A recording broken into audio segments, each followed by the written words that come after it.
All right, good evening. Happy Friday, Florida Panthers fans. Welcome back to another episode of Five on the Ice. I'm David Ebersol, joined, of course, as always, by Alex Baumgartner, our lead Panthers writer and correspondent, covering the team from every angle all season. So make sure you're following him on Twitter, Baumgartner91, and also Five Reasons Sports. We're going to try to be bringing you up-to-date content constantly on the Panthers throughout the year. Besides the Hurricanes and the Panthers, really, we don't have a lot to hang our hats on in South Florida sports right now. So Panthers stay red hot after that trip to Finland. They've won 6 straight, came home and beat Nashville in convincing fashion last night, 6-2. So just wanted to bring you guys up to speed on the team and the remainder of this homestand. We have some familiar foes from years past in Philly and consecutive games against the Devils on this homestand coming up. So good to see the Cats back in Sunrise. So if you can make it out there to a game, it's definitely a great experience. So I think for me, the Spencer Knight story so far has just been a fantastic addition to this team. I think the timing has been great for them early in the season. They really weathered the storm for the first couple tough games and have just been lights out ever since. And he's been a big part of that. So give us your thoughts on Spencer's contribution to the team so far and how you see the guys rallying him around him. Yeah, I mean, there was a lot of reaction after the first game he played in, I think it was 18 months, first NHL game, where the team looked horrible and he got shelled against Buffalo. I thought he came back against Columbus and had one of the best goaltending efforts of the season to that point in a Panthers uniform for between him and Bobrovsky. And I mean, he's been lights out since. It's a 23-year-old goaltender, spends a year in the AHL last year after he was in the NHLPA program. Obviously, he came out with this story. It's just great to see Spencer Knight back just around the team, not even thinking about the hockey part first, just seeing him back involved with the team, just all the smiles, him being happy to be here again. But yeah, the play's been good for Spencer Knight. Obviously, Bobrovsky's still the starter. He's still going to get a bulk of the load. He's going to be the goalie this year, and Bob's been playing very well too. Mm-hmm. But it's good to see Spencer kind of just fit back in, play his game. He's really locked it down later on in the game, which is what Bobrovsky has done in years past, where even if he let it in a couple early ones, he kind of locks in later on. Mm-hmm. Panthers are a good third period team traditionally. So I think Spencer Knight's story, him being back, him playing like we expected him to play, he's surpassed my expectations so far early in the season. Paul Maurice doesn't like talking about goaltending. I don't really like talking about goaltending. I try and stay away from the goalies, but he's looked good. Yeah, I just think it's going to be a big help to Bob, too, if we can have a consistent number 2 goalie. And throughout the season, obviously, we expect the Panthers to make another deep run like they have these last 2 years. And I think if he could take a couple of those extra games from Bobrovsky, it's just going to be that much fresher. And the return of Barkov, obviously, has been huge. He had another 3 assists in the game yesterday. Second time in a week he's put up 3 helpers. So just what do you think this team right now, in the mindset when they come home? They just feels like even after those 2 games in Finland, they came out and they were just so fast. I feel like they're just playing such crisp, fast, offensive hockey and just getting out in front of teams early and just playing their game in terms of locking up the neutral zone and limiting those real high efficiency chances. So tell us a little bit about of what you think from these top guys. Obviously, Barkov, Reinhart, Tkachuk have all been great lately.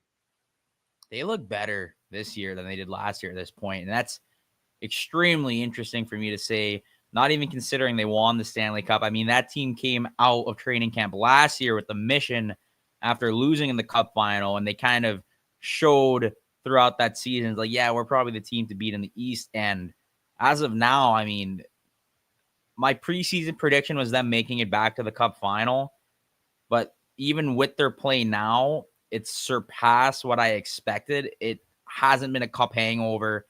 I haven't checked the scores today, but they were first in the East this morning. I think 10-3-1. I mean, the team has just looked phenomenal. They're skating hard. It doesn't look like a group that's played more hockey than anyone over the last 2 seasons. It looks like a group that's fresh. You mentioned them coming back from Finland full speed, and I will say Nashville, I don't know what's going on there. They don't look good, and I had high expectations for Yeah. Nashville. But in Steven Finland, Stamkos, they big looked addition. Panther killer. in Finland, they looked by far the better team. I mean, I think in the first game, Dallas got a couple late ones, but they ran away with that first game. They looked great in the second game. They come back here. They look like they were at home for a week, not across two different time zones. The team is clicking. The new guys are clicking. This new fourth line looks good. I had no idea that Maki Samoskevich would play a fourth line role, much less score on the fourth line. But he's getting it done too. He got his first NHL goal right before they went to Finland, scored in Finland. Thomas Nosek scored last game on the fourth line.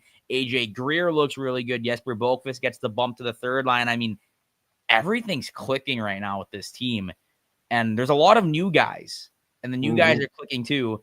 And if we look at the back end, not as many new guys. Nate Schmidt's the only one in the lineup that's new right now, but Uvis Balinskis didn't really play at all last season. Didn't touch the ice in the playoffs despite being on the team. And he looks like a top four defender on the team. So, I mean, everything's clicking right now for the Panthers.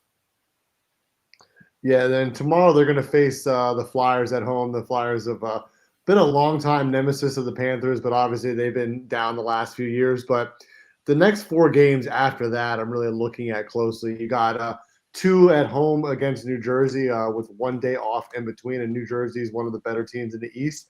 And then you got what a lot of people think of right now as the hottest team and one of the best teams in the league in the Winnipeg Jets.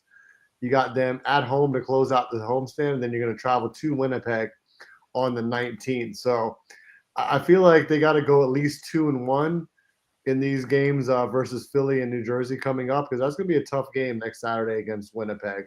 So I really want to see them against some of the better teams in the East continue to make their mark and stay on this hot streak. So anything you're looking for in this game tomorrow versus the Flyers to start with? Yeah, I mean, I hope Philly plays Matvei Michkov. Their top prospect who's in his rookie season.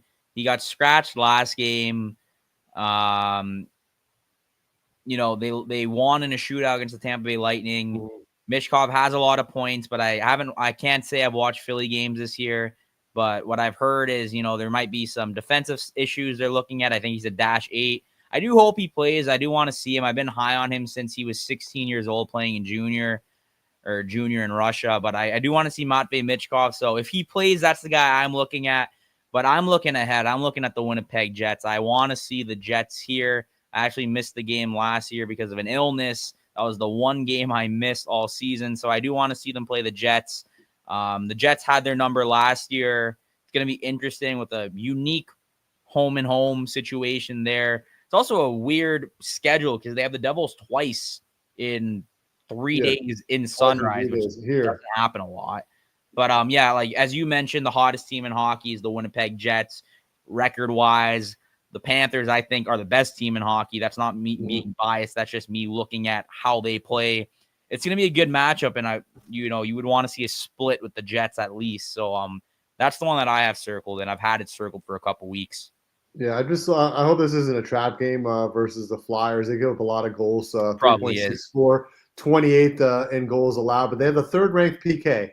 So if they can keep it close, a lower scoring game, muck it up a little bit, Panthers get in the box, I think, it could be like one of those trap games, and they're looking ahead to the Devils to wrap up the homestand and then following with Winnipeg. So I'm a little bit worried about this game tomorrow, but I feel like the Panthers have just been through so much. They're such a tight, organized team, getting out of the zone and playing fundamental hockey. As long as they can stay out of the penalty box and take advantage on the power play, I feel like they're going to be able to shut down the Flyers' attack. And not a great offensive team, and they do give up quite a few goals. So it's a favorable matchup for the Cavs, but ones you got to look out for. The adrenaline off a 6-game winning streak. At some point, you're going to have an off night. So, we hope for the best, but I think the Panthers know what to do to get up for each and every game. It's just a matter of some just nights. It's just not your night, but I feel like this homestand, if they could finish out on positive, take that home game against Winnipeg, then they play 2 on the road. I think they have Winnipeg, and then they go to Chicago before they come back here. So we're going to see a lot more home games, I think, for the Panthers coming up this little stretch here leading up to Thanksgiving, which is going to be nice for the home fans. So we'll probably be back in between maybe one of the New Jersey games just to give you guys an update on everything. And make sure you follow Alex on social and visit 5 Reasons YouTube Twitter account at 5 Reasons YouTube for all the latest content across the network. And we want to thank everybody for watching, and we'll see you next time.